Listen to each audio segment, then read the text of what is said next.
Papal travel has become much more common since the Second Vatican Council in the 1960s. Pope Paul VI became the first pope to leave Europe. No pope ever left Europe before the Second Vatican Council.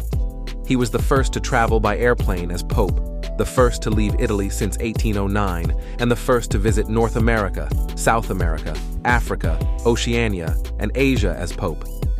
Pope John Paul II traveled more miles as pope than all his predecessors combined, and as a result he was seen, in person, by more people than anyone else in history.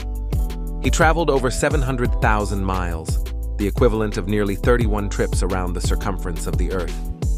While not traveling as much as John Paul II, Pope Benedict XVI and Pope Francis have racked up significant miles touring the globe. Here are the top 5 modern papal visits that have made the most impact in spreading the faith of the Universal Church. Number 5. Pope Benedict XVI takes a trip to Turkey in 2006.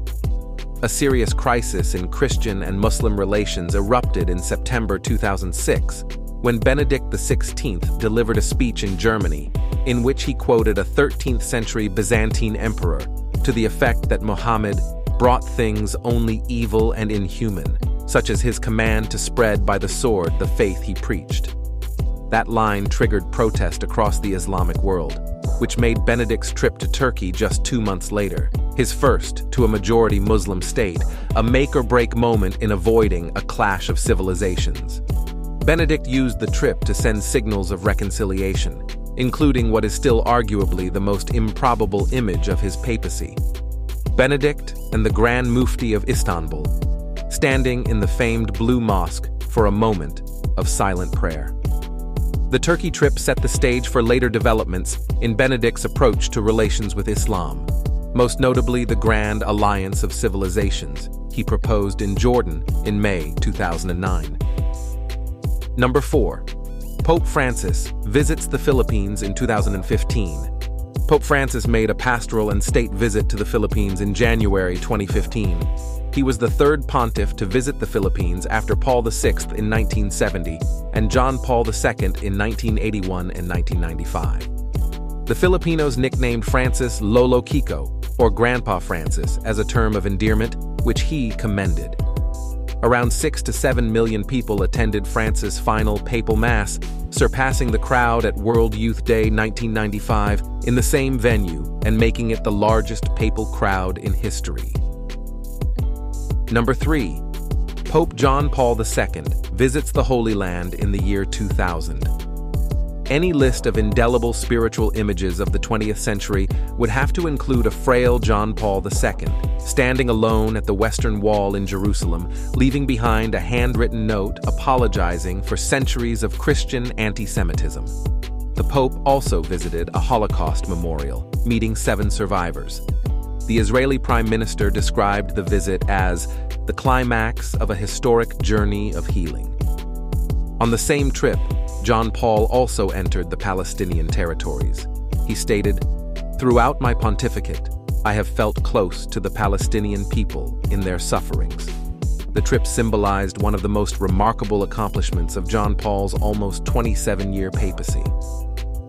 In contrast to the usual zero-sum logic of interfaith relations, in which outreach to Muslims comes at the expense of goodwill with Jews, and vice versa, John Paul II managed to revolutionize the Church's relationship with both Judaism and Islam at the same time.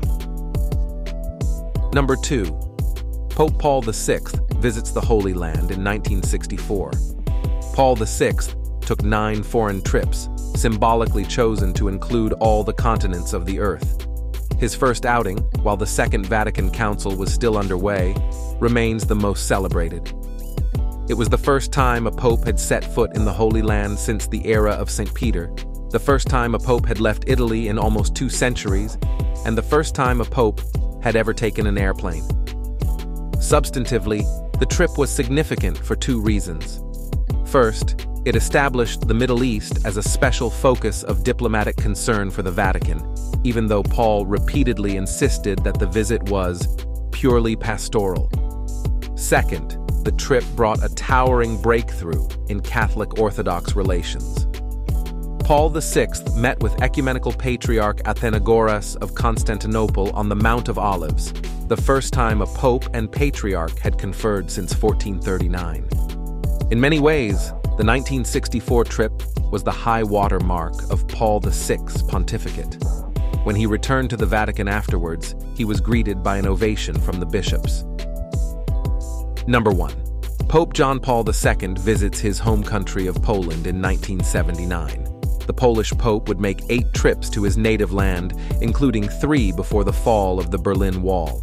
Each of those early homecomings helped set the dominoes tumbling towards the collapse of the Soviet Empire. But the first was the key. When John Paul's plane landed on June 2, 1979, church bells rang across the country, an unmistakable signal that communist efforts to eradicate Poland's Catholic identity had failed. John Paul barnstormed the nation, delivering 32 speeches in 9 days, and was deluged by adoring crowds everywhere he went. Some argued that the trip was more important in inspiring anti-Soviet resistance than anything any other Western leader ever did.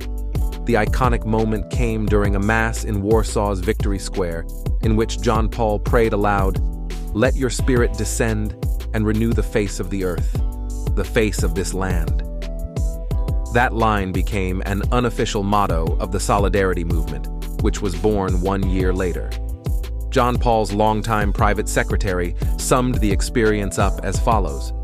Today, without a doubt, we can say that his first pilgrimage to Poland was the most important of all the papal journeys because it sparked a process of incredible changes at the global level.